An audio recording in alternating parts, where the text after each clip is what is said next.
You intrigue me. Your articulation is reminiscent of Poe when you describe. I mean, who described these affairs better than Poe? So when you spoke of how you strangled a man, you felt his trachea break and his saliva started entering his airways, and the lack of oxygen dimmed his eyes into unconsciousness.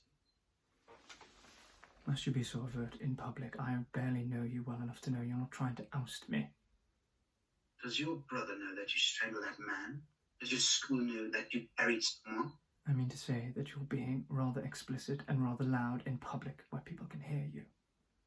I think you are safe, to be honest. Your handkerchief. It's embroidered with M.A., but you refer to yourself as Michael Butcher, which tells me that it is a name that you'd rather not own. Michael Astor, perhaps? Heir to the Astors? For a teacher, you do seem to be sharp most. Though from your writing and how you've not been entrapped by the authorities, I suppose it makes sense. But I know you have your limits. Otherwise, I wouldn't be. We all have our limitations. Yours are as far as your father's money. Now, interestingly, limitations can be bypassed. For instance, if you were to lose your index finger somehow, the brain instinctively bypasses the use and transfers it to the middle finger. Though writing, which you love, is still possible along with all the other activities you... Anyway, where are my manners? Let's get back to why we are here then.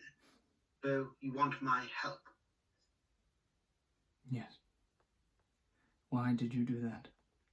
If life were predictable, life would be without flavor. Eleanor Roosevelt. Perfect. So, what I propose is the best way to learn is to do and make it some sort of a game. A game? But I think we make ourselves better by having another at our heels while we do so. I see you propose a competition. I don't want to sit in the sidelines in your endeavours. Into what makes it all worth it, Alistair.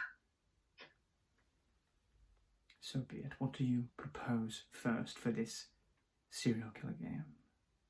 You see, you're grabbing yourself a genre before you've even figured out your individuality. Oh, well, you begin with individuality and then you develop a type. If you begin with a type, then you develop nothing. Fitzgerald. How uncouth. I have quotes too. I read it. How quaint. The mouse wants to play. I made it first, but I now think it's yours. Be elegant. Rather hard to do with my hand in this state. Don't be so effete. It's only a proximal phalanx disappeared from the index medical. Shall we say 1 week? Meet here, same time, have fun. Fine.